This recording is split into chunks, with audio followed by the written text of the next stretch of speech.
And what's the point of inspecting the vehicle After they chopped it up. after they chopped it up, crushed and staged it? There's a machine, Mohammed, there's a machine that scans the vehicle and it will tell you point of impact. It's called a Faro. Now, the police, we have pictures of the vehicle before, after the accident, at the scene, and we have pictures where the police department is chopping up and crushing the vehicle. The real question is, where is Robert Drum's Faro scan of the car? Especially when he says, I scanned the vehicle to Robert Drum. Before they chopped it up, he said they scanned it on the scene. Absolutely. So where is his scan? Where is the data from that scan? That scan is what should be looked at, not a scan today after they chopped up the car. Because if you scan the car today, the computer is going to tell you this is a head-on collision because the driver fender is damaged, the door is missing, they've crushed the front of the car. So your scan today is inaccurate. We want Robert Drum's scan before they crushed and staged Mustafa's car. That is what needs to be looked at. Those images are what's valuable to the accident or reconstruction. Not after. I mean, did they chop up the SUV too? But no, they chopped up Mustafa's car. Specifically, they chopped up his driver fender to make this look like this was a head-on So when the computer collision. picks it up, The computer's going to say this is a head-on collision. It's not going to say his car was T-boned from the rear passenger side. we're going to slow down the conversation. We're going to go over the pictures. We're going to go over the pictures before and after, how this vehicle was crushed and staged, and what are they doing 2.5 years ago, and what are they doing today? Because today, we're getting the vehicle reconstructed, but we're demanding that this company that's been compromised with Stephen Keen, by the way, we're gearing up for a lawsuit against that company. We have a body cam. We have a body cam that he worked with the police. He went as far as Attempting to hire Robert Drum. What more than that do you want? You're hiring the investigator that falsified Mustafa's statement on a body cam, and then you go along with the police is telling you that you're not reconstructing the vehicle. As an independent expert, what does he think his job is? If you're looking at an investigator with the Prince William County Police like Robert Drum is telling you, I scanned this vehicle, right? Robert Drum tells him he scanned the vehicle. So why isn't he demanding? So what is his job? Why is he there? Essentially, why is he there if the police already scanned the vehicle? Especially if he's not asking for that scan.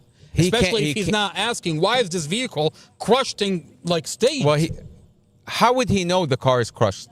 He wouldn't. He would scan the vehicle. Absolutely. He would scan the vehicle like he did, right? He would scan it like he did, and then he's going to come up with his own report that's going to say this is a head-on collision. Oh, it's Mustafa's fault. He hit the other car. You're not supposed to know Mustafa's car was T-boned. You're not supposed to know that. We're going to go through a phone call with Stephen Keen. This independent expert, I believe he used to be a Virginia State Police. Then after he retired, think about it like this. His own company. What is the media going to say when the independent expert scans the car, comes out, and the report says Mustafa hit the SUV? How are you going to argue that? There's nothing you can say to argue. The media is going to run with it, okay? And they're going to trick the jury into following that falsified report because they crushed and staged the car prior to the expert looking at it. And then you wonder, I mean, I paid that company $5,000 only to look at a body cam where he's working with the police to cover this whole entire accident. It's not my word against this company. No, I have a body cam where he worked with the police officer that falsified Mustafa's statement, that crushed and staged Mustafa's vehicle. To corroborate their report. So when we come back, we're going to go through that phone call, and and then it'll start making sense why he never gave up his report, his finding, to Mustafa's defense attorney to this day. Till this day. We don't have those details. When we come back, we're going to go over Mustafa's vehicle reconstructed in the independent company and what happened and why is Mustafa's vehicle was never reconstructed. This is not another boring podcast. I ask everybody that's tuning in. We're here at Prince William County, right in front of the courthouse. Behind me is the county jail. The sheriff office is right there. Every Saturday we're here and we're having a conversation about the falsified case of Mustafa Al-Jazaary. You can support our podcast so we can continue to talk about what's going on in the Mustafa Al-Jazaary case and the cases that are coming out of this county. You can support us by There's a button you can press. You can directly support this podcast. There's a Cash App that you can support this podcast, and make sure you hit the like button. Make sure that you share the YouTube channel on your Facebook and on other platforms.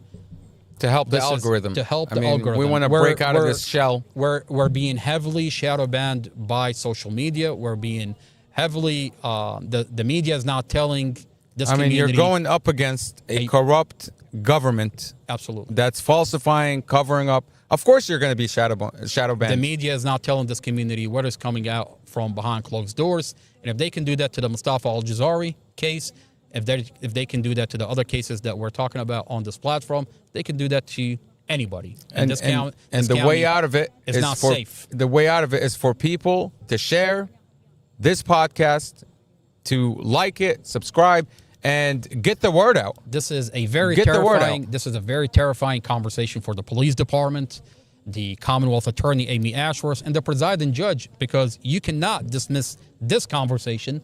We have the file, and we're actively leaking the body cams, the document that this conversation cannot be dismissed.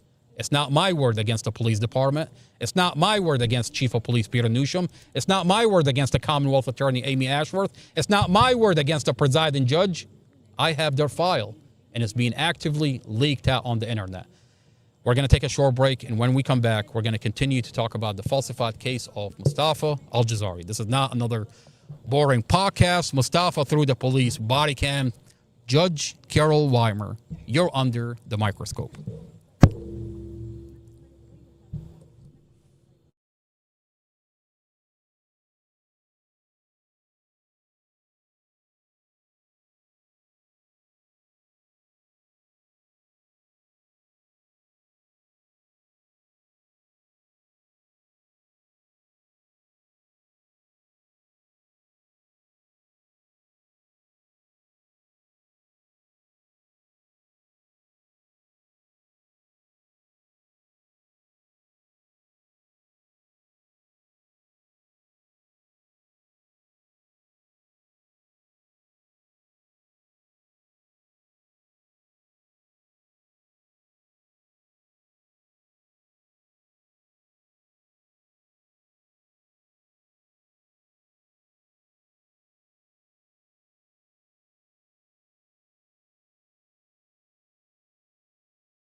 In a cell, no trial, no voice. Truth buried deep, but we ain't got no choice. They tried to erase them, break them apart, but we scream free Mustafa. From the soul, from the heart. They falsified the paper, twisted every word, turned a car crash to murder, like justice never heard. Dorothy and Empress, angels in the sky. Now they blame a broken man while the real ones lie.